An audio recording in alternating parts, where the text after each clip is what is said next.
Hola, ¿qué tal? Bienvenidas y bienvenidos a un nuevo capítulo de este ciclo de conversaciones de las Jornadas Australes de Derecho Internacional de los Derechos Humanos. Hoy estamos con una gran invitada, eh, la profesora Yanira Zúñiga. Ella es doctora en Derecho por la Universidad Carlos III de Madrid, tiene un postdoctorado sobre género y paridad de la Universidad de Toulouse, en Francia, y actualmente es profesora de los cursos de Derechos Fundamentales y de Género y Derechos Humanos en la Universidad Austral de Chile. Es además la prodecana de la Facultad de Ciencias Jurídicas y Sociales en esta casa de estudios. Profesora, muy buenas tardes y bienvenida. Buenas tardes, muchas gracias por la invitación y es un placer siempre participar de los espacios de conversación y discusión que organiza. Gracias, profesora. Mucho se ha comentado estos días del nombramiento de Macarena Santelices como nueva ministra de la Mujer y Equidad de Género.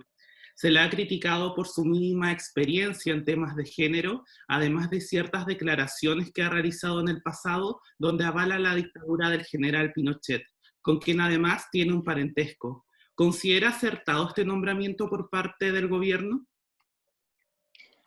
Desde la perspectiva de las políticas de género y de la función institucional que tiene el Ministerio de la Mujer y Equidad de Género, a mí me parece que es evidente que no es una designación, no es un nombramiento acertado, por las razones que también están ya implicadas en la pregunta, ¿no? Y que se han hecho ver por parte de organizaciones no solo feministas, sino yo diría en general por una reacción de distintos actores sociales vinculados al mundo de los derechos humanos, por lo que ya se señalaba, ¿no? Por los dichos públicos y por el compromiso de la ministra con una mirada que está en las antípodas de los derechos humanos, ¿no?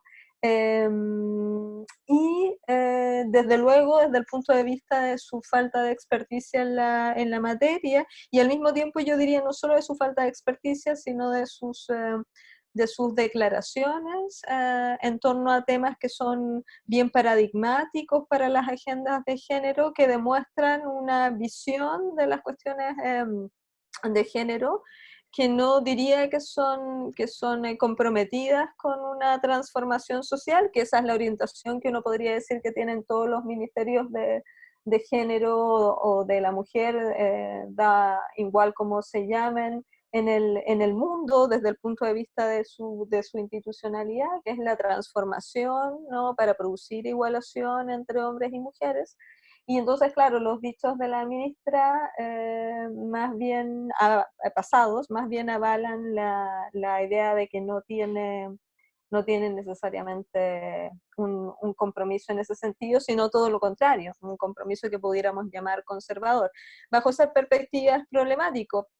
Ahora, yo hago la distinción de que esto es problemático respecto de la función, que diría yo, institucional de este ministerio, pero me parece, y esto también tendría que decirlo, me parece que la designación no es casual, que no se le puede escapar al presidente y a su gobierno que la ministra tiene un perfil en las antípodas de lo que sería esperable, dada la función objetiva de ese ministerio y dadas las expectativas previsibles de organizaciones feministas respecto del perfil de quien ocupe ese ministerio. Y entonces tiendo a pensar que no es una decisión azarosa, sino que es una decisión que está más en la clave de decisiones que han tomado otros gobiernos, como podría ser la decisión que tomó el presidente Bolsonaro en Brasil, en el sentido de poner como titular de la cartera homóloga en Brasil a una persona precisamente que está alineada con posturas que uno podría definir como posturas antifeministas, es decir, no solo que no sintonizan con las lógicas de la igualdad de género, sino más bien son personas que provienen de entornos que discuten y que intentan entonces parar esas lógicas. Y yo diría que tampoco es casual que en esos términos que el Ministerio de la Mujer en Chile se haya definido como una cuota del sector más conservador de la derecha en el poder, que es la UDI. Me imagino yo que la UDI tiene interés en tener ese ministerio porque la posición política que quiere imprimirle y la orientación que quiere imprimirle al ministerio es más bien antifeminista, y por eso no creo que haya nada de casual en ese nombramiento. En las últimas semanas se ha informado un preocupante aumento en las llamadas denunciando violencia de género en el contexto de las cuarentenas. ¿De qué manera las instituciones deberían trabajar para otorgarle una efectiva protección a las víctimas de esta violencia? Yo creo que lo que ha ocurrido es la demostración de una cuestión que es bien conocida para las personas que trabajan en el entorno de la intervención contra la violencia intrafamiliar, y que es que para las mujeres los hogares no son precisamente un espacio seguro ni un espacio de refugio. Y lo digo porque era previsible entonces que las medidas de confinamiento o la cuarentena, como se le ha llamado en Chile, y con las implicancias que tiene, ¿no?, que obligan a las personas a permanecer en sus hogares, iba a producir, porque lo había producido ya en otros sitios, un incremento del fenómeno de violencia contra las mujeres. Y entonces, claro, eh, uno podría pensar que estas cosas son hasta cierto punto inevitables, y aunque yo creo que efectivamente es una situación muy, muy compleja, porque es casi un dilema, ¿no? O se confina a la población, incluyendo a esas mujeres, o el riesgo sanitario, ¿no?, en pérdida de vida de personas puede ser muy alto, ¿no?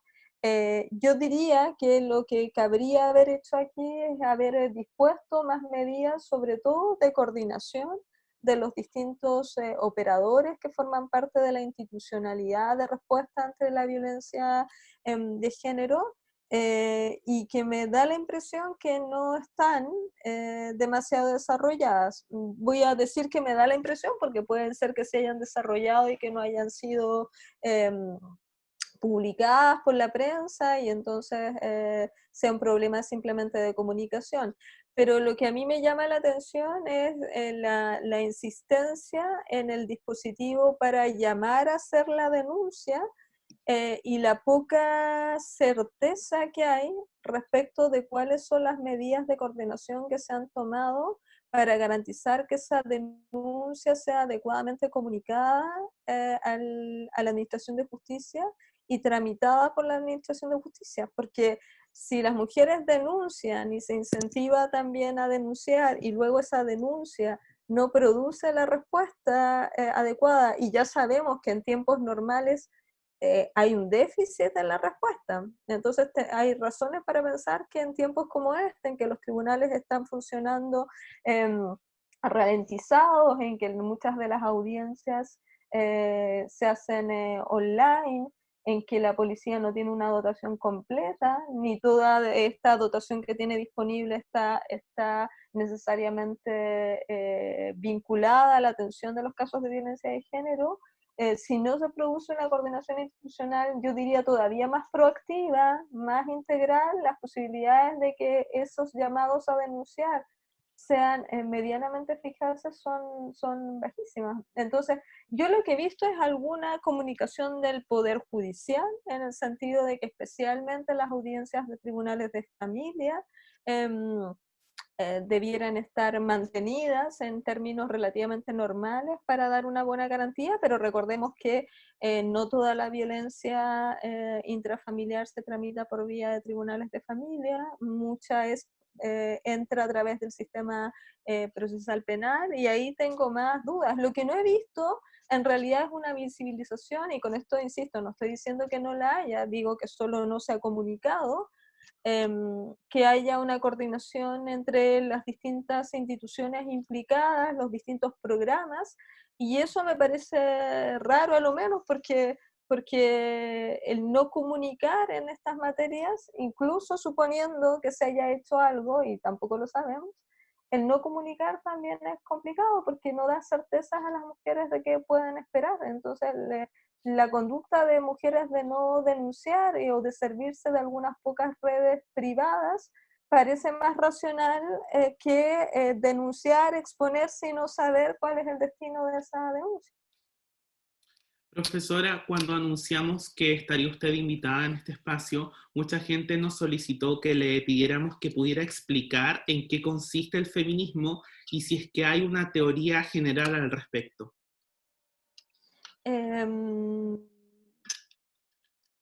Es una pregunta difícil de contestar en términos de definir exactamente los contornos del feminismo, porque lo que se viene diciendo hace tiempo es que hay muchos feminismos, ¿no? Y entonces ofrecer una definición de esos muchos feminismos, como si pudiera capturar esa definición toda la variedad de propuestas, es algo que yo diría que no es posible simplemente de hacer.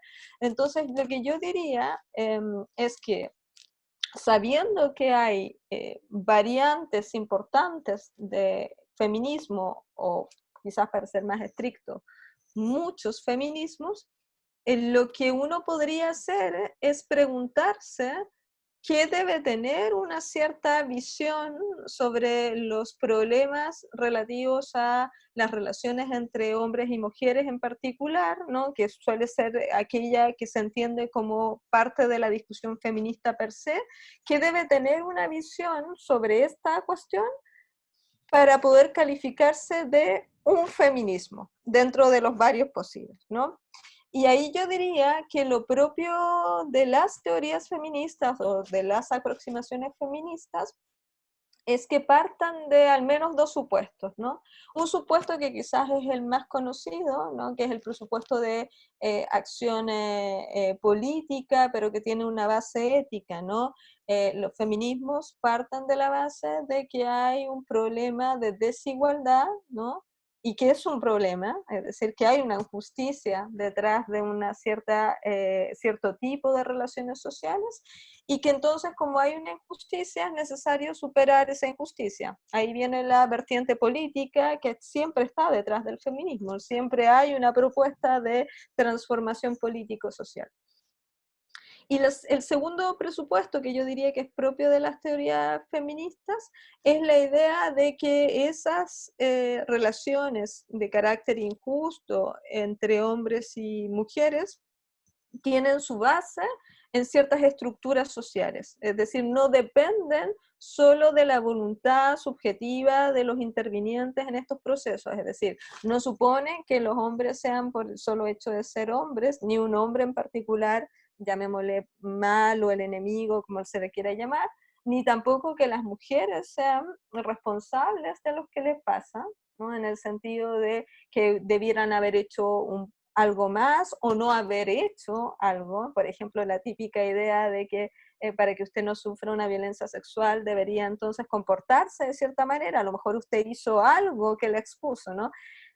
Toda esa mirada, ¿no? Que individualiza las causas de estas relaciones sociales y las pone en las espaldas de hombres y mujeres concretos, es ajena al feminismo.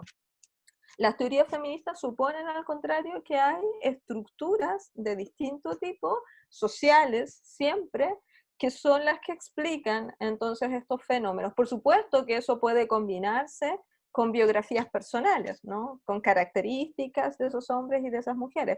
Pero la explicación causal en las teorías feministas de las asimetrías entre hombres y mujeres, de las injusticias entre hombres y mujeres, tiene siempre un carácter social, incluso en los llamados feminismos liberales, que son siempre feminismos que apuestan por una versión social de las causas de esos fenómenos. Entonces, todo aquello que suponga un discurso, en mi opinión, sobre las mujeres, aun cuando pudieras tener cierta sensibilidad con los problemas de las mujeres. Esto es muy común. Hay muchas, por supuesto, personas que dirían yo estoy en contra de las violencias que sufren las mujeres. Yo diría, afortunadamente la mayoría de las personas hoy día dirían, a mí no me gusta que los hombres le peguen a las mujeres o que una mujer en su casa sea maltratada por su marido. Pero no basta solo con eso para ser feminista, sino que hay que compartir también esta idea de que es necesario superarlo, que la superación requiere cambiar esas estructuras y que las causas finalmente tienen menos que ver con las biografías individuales de esas personas en particular y son causas en general sociales. Algunas incluso vinculadas en muchas variantes del feminismo con otras estructuras sociales que no son solo las de género, como podría ser el capitalismo, el colonialismo, etc. Otra pregunta del público, que en este caso envió Catalina, es si cree usted que efectivamente la ley Gabriela podría aportar en la disuasión de la comisión de delitos, como por ejemplo el femicidio. Es una pregunta interesante esa. Yo creo que algo puede aportar, efectivamente. Yo creo que toda la agenda de establecimiento de legislación especial para producir una tematización de las violencias que sufren las mujeres, porque el caso de la ley Gabriela es un buen ejemplo donde se regulan distintas hipótesis de violencias que sufren las mujeres. No solo la violencia íntima o familiar, ¿no? Aquella que sufre una mujer y que es perpetrada por su pareja, sino también hipótesis de crímenes misóginos, es decir, una violencia sufrida por una mujer por parte de una persona con la que a veces ni siquiera tiene un vínculo previo, que ni siquiera lo conoce, ¿no? Y incluso la ley considera algunas hipótesis de crímenes que sufren las mujeres por razones vinculadas a su orientación sexual, ¿no? Crímenes lésbicos. Entonces, claro, la ley es un avance en la consideración jurídica de la violencia contra las mujeres como un fenómeno que tiene varias dimensiones y que tiene varios tipos de violencia. Y es un reconocimiento además de la gravedad de todos esos tipos de violencia porque supone una agravación también de las penalidades y desde el punto de vista simbólico, ¿no? Porque y esto quizás también es una elemento de las tesis feministas que habría que rescatar, ¿no? Que en las tesis feministas la causa social de los fenómenos que viven las mujeres tiene mucho que ver con lo simbólico, ¿no? Y entonces a nivel de ese avance simbólico, de reconocerlo como algo grave, ¿no? De admitir las distintas variantes, etcétera, no cabe duda de que la ley Gabriela es un avance. Resta ver qué tanto esos dispositivos son capaces de producir efectos disuasivos, porque los efectos disuasivos no dependen solo del potencial simbólico de estas normas, es decir, que la ley lance mensajes diciendo que esto es grave y que esto está prohibido o que no será tolerado, porque lo que pasa habitualmente en las legislaciones de género, y dado que las cuestiones de género son cuestiones muy difíciles de desarraigar, es que el dispositivo simbólico tiene que ser acompañado por un dispositivo material que garantice, entre otras cosas, que esos discursos simbólicos se trasladen como realidades jurídicas. Entonces, claro, a veces, ¿no? Y eso ha pasado en otros países y en algún sentido pasa en Chile también, es posible tener una norma que penalice muy gravemente y que describa los distintos tipos de violencia que sufren las mujeres, pero que esa norma no sea aplicada, ¿no? Porque los casos que denuncian las mujeres son bajos, porque luego no se investigan como violencia, porque no son sancionados, porque hay otros factores que inhiben la aplicación de esas leyes, y que nos encontremos que al final se transforma en un discurso simbólico que nos puede transformarse en una realidad normativa, y como la realidad normativa tiene mucho que ver también con el efecto disuasivo, podría ser que en el camino, en esa bajada práctica, la ley perdiera también valor disuasivo. Y por otro lado, Una segunda dificultad en estos dispositivos de aumento de la criminalidad es que en algunos casos pueden producir también un recrudecimiento de la violencia de género, precisamente por las dificultades que tiene la violencia, porque están muy arraigadas en términos sociales. Y muchas veces cuando las mujeres denuncian bajo estas nuevas leyes que parecen darles mejores perspectivas, lo que hacen es generar incentivos de mayor respuesta cruel por parte de los varones. Y eso también lo hemos visto. Lo que estoy apuntando es algo que sabemos, que a medida que han ido avanzando los dispositivos que reconocen y penalizan de manera más grave la violencia de género, por ejemplo, los dispositivos que sancionan los tipos de femicidio, en América Latina las cifras de violencia no se han reducido necesariamente y los tipos de crímenes en las variantes cruentas, es decir, las más graves, ¿no? Violencia usada como tortura contra las mujeres, violencia colectiva contra las mujeres, violencia pública contra las mujeres, han ido aumentando. Entonces, todavía no tenemos, creo, mecanismos jurídicos demasiado eficaces, al menos no, lo que yo diría, ¿no? Para tratar de ser ecuánime con esto, es que los mecanismos que se traducen solo en aumento de dispositivos punitivos sin poner al servicio mejores garantías de eficacia de esos mismos dispositivos punitivos y al mismo tiempo otras políticas públicas que permitan a las mujeres tener más autonomía, ¿no? Por ejemplo, para dejar relaciones de dependencia o relaciones riesgosas, sin todo eso, que es más que solamente aprobar una ley. Lo que sabemos ahora es que no se produce necesariamente una baja significativa en los fenómenos de violencia. Profesora, ¿qué falencias del sistema cree usted que ha ido develando la crisis del COVID-19, teniendo en cuenta la idea de los derechos y su problema de la escasez? Bueno, lo que se ha venido diciendo por varias personas, ¿no? Algunas de ellas intelectuales, bien reconocidos en el mundo, es algo que yo tiendo a compartir, ¿no? Es cierto que el COVID no distingue al atacar, ¿no? A las personas, ¿no? Parece en este sentido, entre comillas, ser muy igualitario, pero es cierto que eso no equivale en la práctica a una vulnerabilidad similar de todas las personas, sobre todo a perder la vida como consecuencia de un contagio, porque lo que está demostrando la manera en que actúa es que las personas siempre, las más vulnerables de los distintos sistemas, entre los que están también, dicho sea de paso, por supuesto, las mujeres más pobres, ¿no? Las mujeres migrantes, etcétera, esas personas son las que constituyen las cifras más altas de letalidad habitualmente en los distintos países.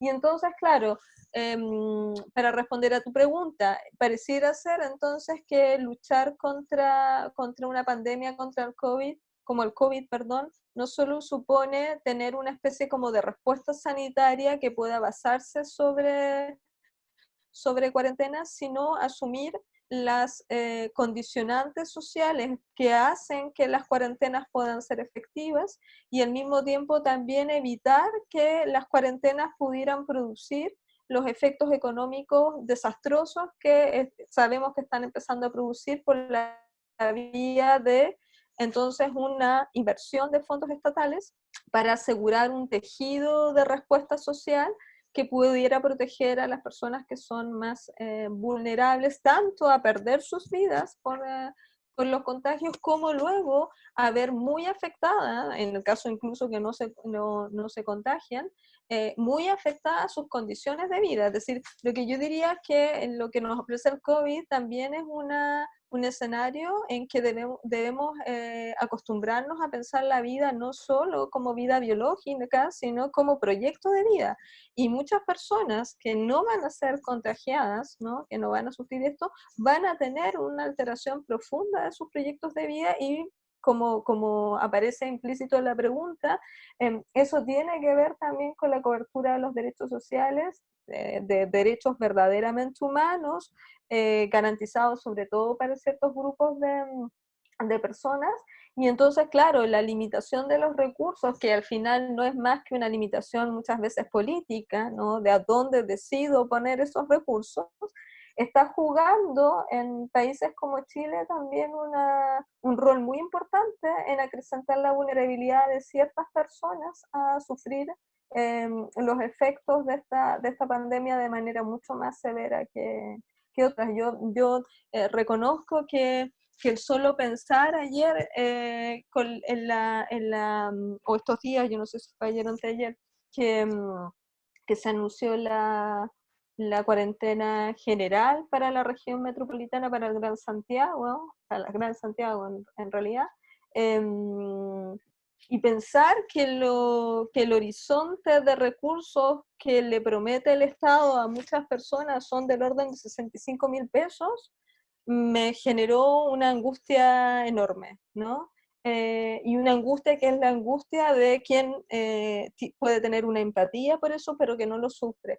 No quiero ni imaginarme qué es lo que significa estar en esa situación. O sea, imagino pocas situaciones que puedan ser tan angustiantes como una situación de este tipo. Pasando a otra materia, ¿de qué manera la Corte Interamericana de Derechos Humanos ha aportado en la protección y en la promoción de los derechos humanos, y en específico de los derechos de las mujeres en nuestra región a lo largo de su historia? Yo creo que ha venido aportando sustantivamente en el último tiempo, en los últimos 20 y tantos años, ¿no? Hay una jurisprudencia bien sostenida, que incorpora varios presupuestos de esas teorías feministas que comentábamos al principio, y que yo creo que están introduciendo también respuestas disponibles para los estados, que ofrecen desde luego también más rendimientos para la protección de las mujeres, ¿no? Y en ese sentido yo tengo una muy buena impresión de las contribuciones que está haciendo la Corte Interamericana en esta materia. Yo diría que el problema no es de la contribución específica de la Corte Interamericana en su tesis jurídica sobre los casos que les ha tocado fallar, porque uno podría decir, como ya afirmé, que en ese sentido son tesis que están muy alineadas con las teorías más comprometidas, uno podría decir, con el progreso y con la protección de las mujeres. El problema es que el sistema interamericano, por sus propios presupuestos de funcionamiento, no ofrece directamente una gran mejoría para la situación de vida de las mujeres en los distintos países de las Américas, porque son pocas las mujeres que llegan al sistema interamericano. Cuando lo hacen, la respuesta es tardía. Como saben, se tarda varios años el sistema en resolver un asunto en el supuesto que llegue finalmente a la Corte Interamericana. Y no siempre los estados que son condenados en estas sentencias luego producen o aplican estas sentencias en términos de tomar esos estándares y aplicarlos con carácter general a su sistema interno, tanto por la vía de producción de nuevas leyes como eventualmente por una especie de alineamiento de las interpretaciones jurídicas dominantes ahora las tesis que suscribe la Corte, ¿no? Y eso lo hemos visto en el caso chileno como algo bien problemático, ¿no? El derecho internacional ofrece muy buenas perspectivas de análisis, pero esas perspectivas no siempre son incorporadas al derecho interno ni a las prácticas de operadores jurídicos, y en esto estoy pensando en un sentido amplio, ¿no? No solamente tribunales de justicia, sino en general los intervinientes en los procesos jurídico-políticos. Y en ese sentido, ¿no? Aunque son estándares que uno podría decir están muy cercanos al óptimo dentro de las convicciones actuales en la materia, son también horizontes muy lejanos, ¿no? Que no logran producir necesariamente un impacto cotidiano en la situación de las mujeres en términos materiales. Y yo diría que el problema está ahí, no en la jurisprudencia en la materia, sino en la capacidad que tiene la Corte de incidir en los procesos internos. Profesora, nos llegó una pregunta por parte de Agustina que dice, ¿está incumpliendo Chile su obligación internacional de hacer frente a la violencia contra la mujer? Sí, sí, yo creo que no cabe duda que la está incumpliendo, que Chile está incumpliendo, y probablemente muchos otros países la están incumpliendo, pero en el caso chileno, claro, yo diría hay varios nudos en materia de cumplimiento. Uno de esos tiene que ver con como en algún sentido algo habíamos dicho, con algunos componentes legislativos, ¿no? Chile tiene, en comparación con otros países, cierto retraso en el diseño legislativo del tratamiento de la violencia de género.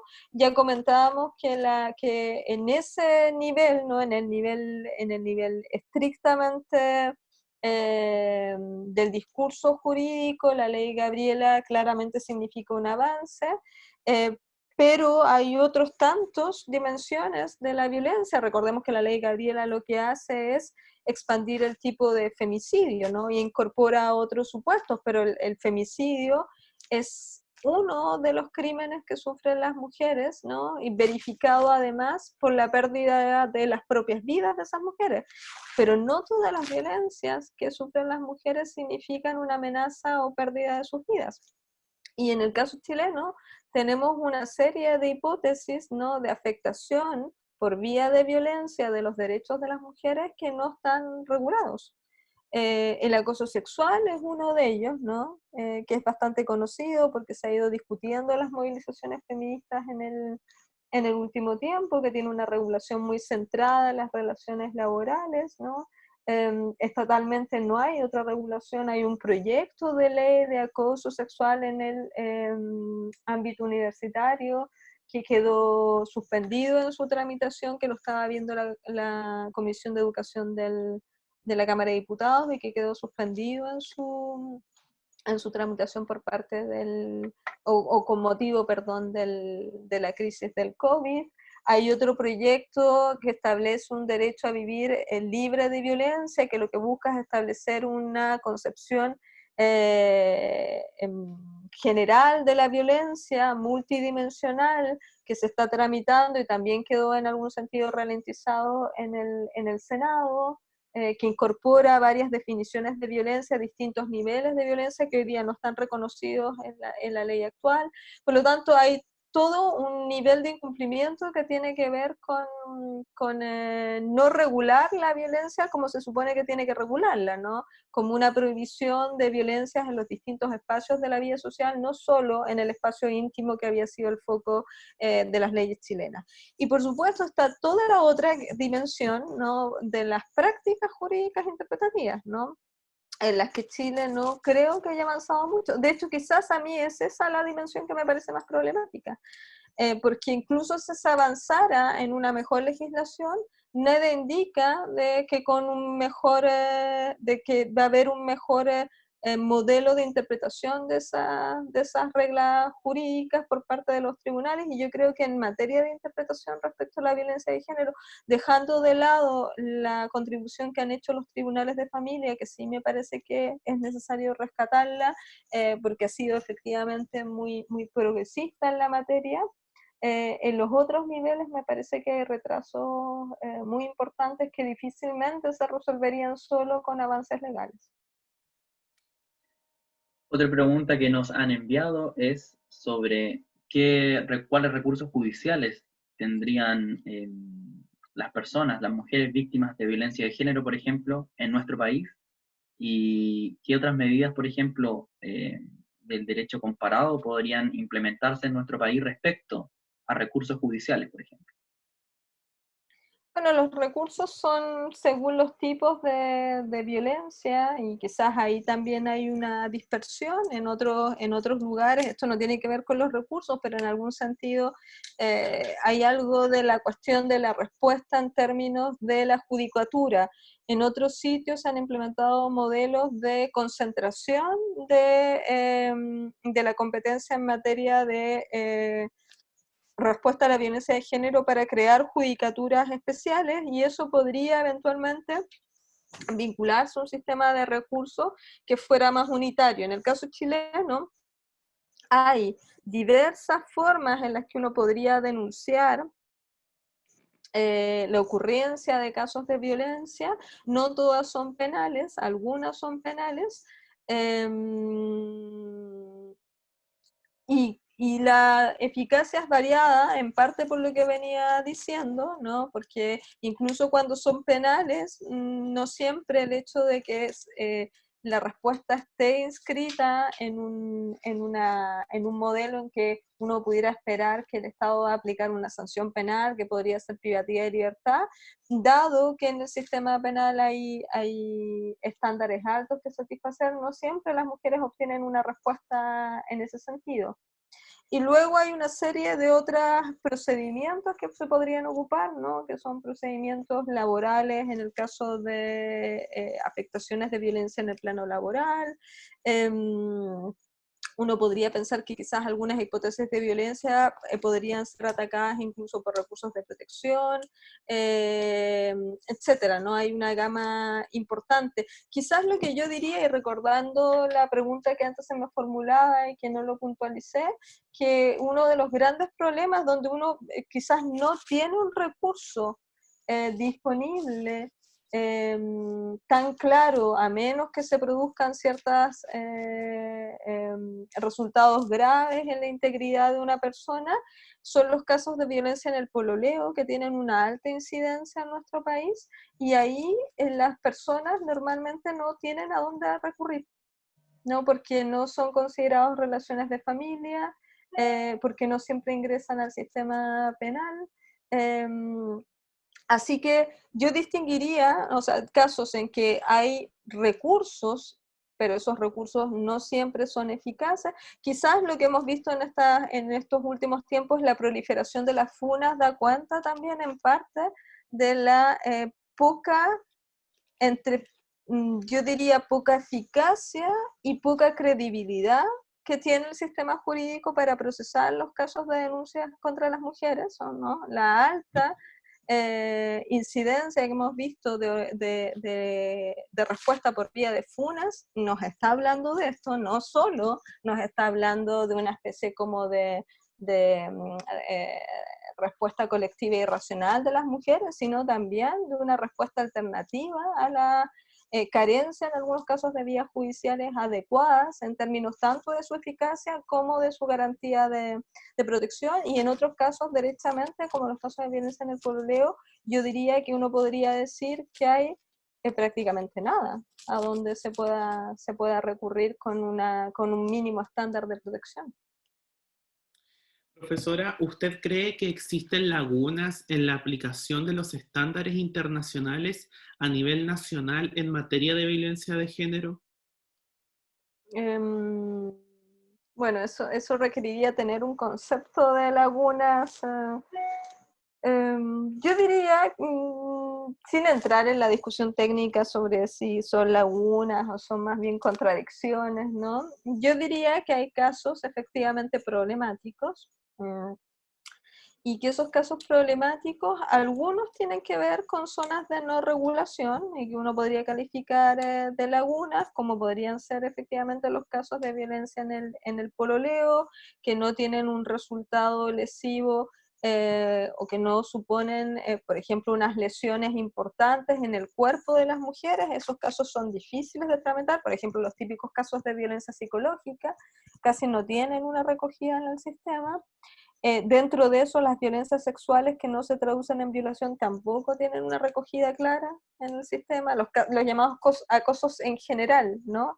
Hay una cosa un poco curiosa en el sistema chileno, que ha avanzado al reconocimiento de la posibilidad de denunciar acoso callejero y el acoso que se produce en espacios que no son necesariamente en la calle, pero que también son espacios públicos, como podrían ser las universidades, otros contextos. En cambio, está muy poco regulado, y si está regulado a través de la acción de distintos órganos asociativos y no necesariamente de los órganos estatales. Ahí hay zonas de laguna, porque al no siquiera regular esos casos como una hipótesis de infracción de algo, da igual si es penal o no, tenemos un caso de no regulación, ¿no?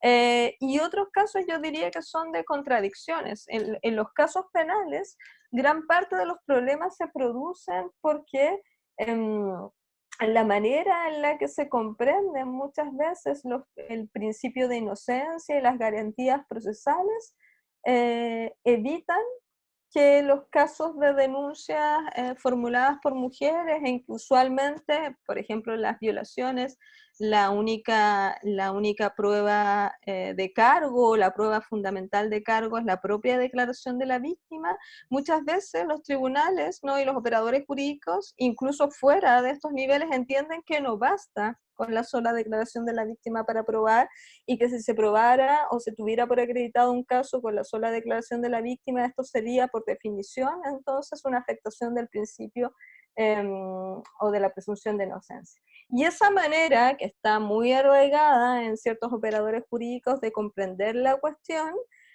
termina por neutralizar los mandatos de protección de las mujeres, porque esos mandatos no son capaces de entonces de derrotar esta manera, no tan, yo no estoy diciendo que se entienda bien, no estoy diciendo que se tenga que prescindir, por supuesto, de la presunción de inocencia. Lo que estoy diciendo es que cuando ésta se erige de esta manera, ¿no?, tan robusta, casi nada la puede vencer, ¿no? Y entonces lo que vemos son casos en que hay contradicciones de estándares, y para que los dos mandatos sean susceptibles de garantizarse en términos universales, es decir, que podamos decirle a las personas que en la gran mayoría de los casos tienen expectativas de ser tratados como inocentes, pero también como víctimas protegidas por el sistema, es necesario que desarrollemos fórmulas de armonización más claras, y no las tenemos. Entonces tenemos una dispersión normativa, y yo entonces diría que ahí lo que tenemos son contradicciones que no son insalvables, son contradicciones que se pueden resolver en la medida de que primero las detectemos como contradicciones y luego tratemos de ofrecer entonces vías de solución. Pasando a otro tema, fue aprobada hace algunos meses la paridad de género en el órgano constituyente, en la Convención Constitucional, en caso de ser así decidido por el pueblo de Chile. Fue aprobada entonces esta paridad de género en este órgano constituyente. ¿Cree que va a ser un requisito de aquí en adelante la paridad de género en los distintos órganos de nuestra institucionalidad?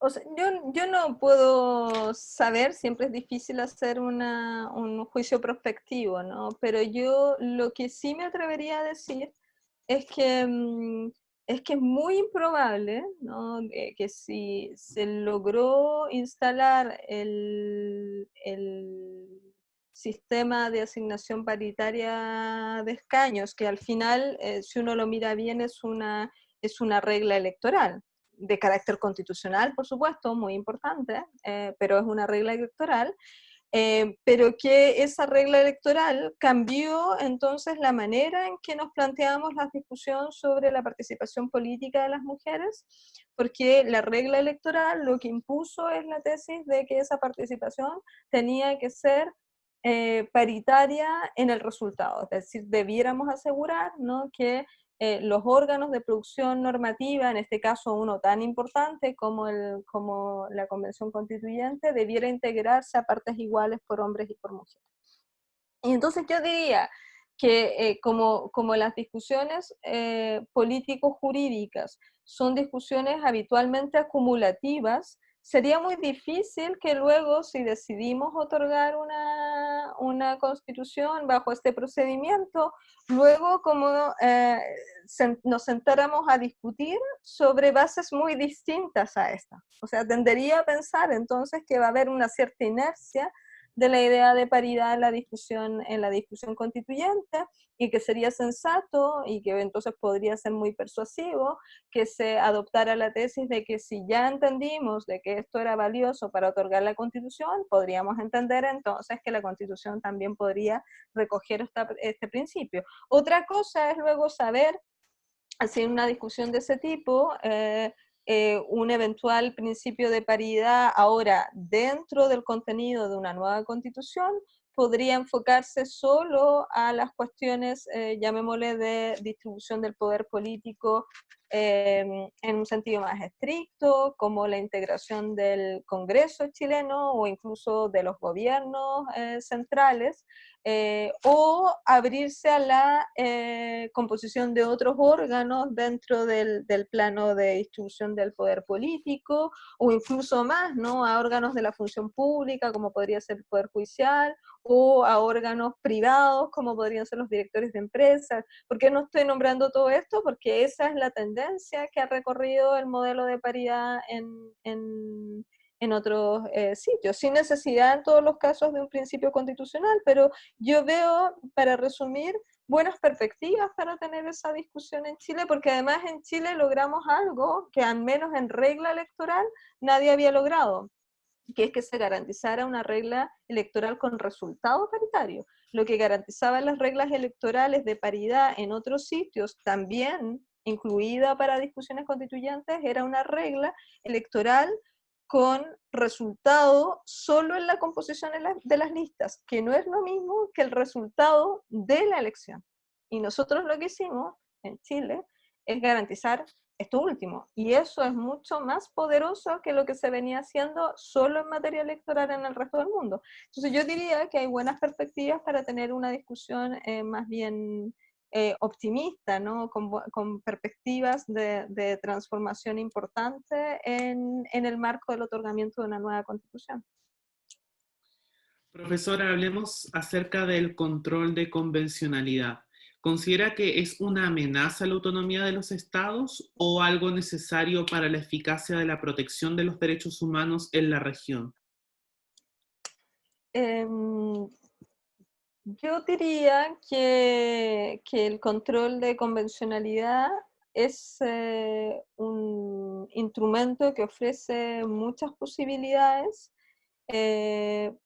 en la medida de que está pensado sobre la base sobre la que descansa todo el derecho internacional de los derechos humanos, que es la posibilidad de proveer controles por sobre la voluntad de los estados, ¿no? Y entonces el control de convencionalidad no hace ni más ni menos que esto, ¿no?, generar un sistema de garantía en un nivel superior al Estado.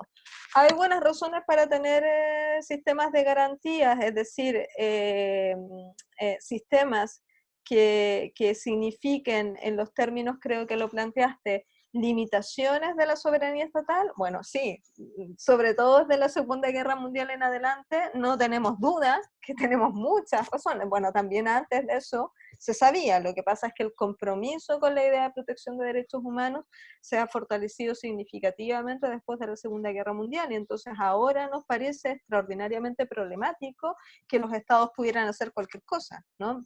Entonces, si la pregunta es, necesitamos estos instrumentos dentro de los cuales se inscribe el control de convencionalidad, que son instrumentos de garantías superiores a los estados. La respuesta es evidente en ese sentido, ¿no? Ahora, si la pregunta fuera un poquito más compleja, como ¿qué tantas ventajas ofrece un dispositivo que, por decirlo en términos simples, ponga todas sus fichas en ese control, ¿no?, externo?